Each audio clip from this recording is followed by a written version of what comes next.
Our Premier League talking point today is Steve Bruce being appointed as the new Newcastle United head coach. Myself, Aidan Perkins and Tom McGarry here to talk you through that appointment and what it might mean for Newcastle, Bruce and the Premier League coming up. The new season, of course, rapidly ahead of us.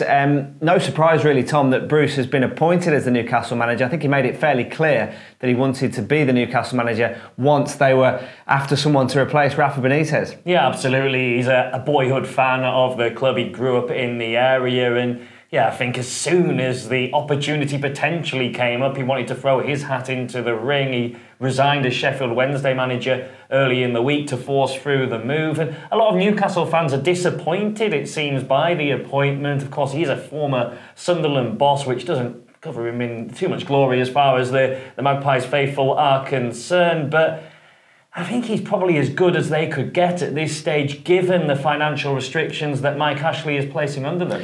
Yeah, I mean, Bruce has made it clear that he Newcastle fan. He said his father was a Newcastle fan, and he has been linked with Newcastle in previous years when they've been looking for a new manager. But they didn't have many more options, I don't think, did they? I can understand the fans looking at it as a step down there. Rafa Benitez won trophies, titles in different countries, kept Newcastle up without spending any money. They absolutely loved Benitez there, and I don't think the Newcastle fans are going to be happy with Steve Bruce. He hasn't managed in the Premier League for 4 years, more known really for getting teams up from the Championship, the likes of Birmingham, Wigan. He failed with Aston Villa just over 12 months ago, lost his job there and went to Sheffield Wednesday. I don't think Newcastle are going to be happy, well, the fans are going to be happy with this appointment, but I don't think they had anywhere else to go. No, as I say, Rafa Benitez, that was a big appointment. No one expected him to go there and then stay there for as long as he did. And Steve Bruce is more the kind of manager Newcastle have been appointing in the years before Benitez came in. So I think there has to be an element of realism as well with the Newcastle fans.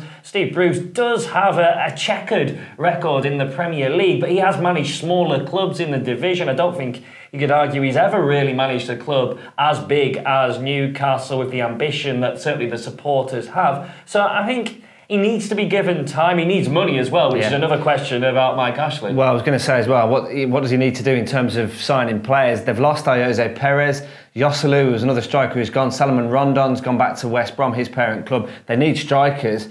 Is he going to get the money to be able to improve the squad? Yeah, that is the million-dollar question, if you like. If he is given some funds, certainly in the attacking areas, as you mentioned, they do need to strengthen, then he's got half a chance. But if Mike Ashley doesn't give him the money to spend, and Newcastle are struggling 2-3 months into the season, I don't think the supporters can fully blame Bruce. I think they've got to look at the hierarchy once again. I know there's no love lost between Mike Ashley and the fans, but I think Steve Bruce, if he's not given enough money to spend, then his hands are going to be tied before he even really gets started. And will he keep them up? The odds, we're looking at, 5-2 for them to go down? Yeah, 5-2 to go down, so there's quite a few clubs, the three newly promoted teams, Burnley, Brighton, are actually below them in the pecking order, more likely to go down if you like, but those odds could change the longer we go on over the coming weeks without Newcastle making at least 1 or 2 major signings.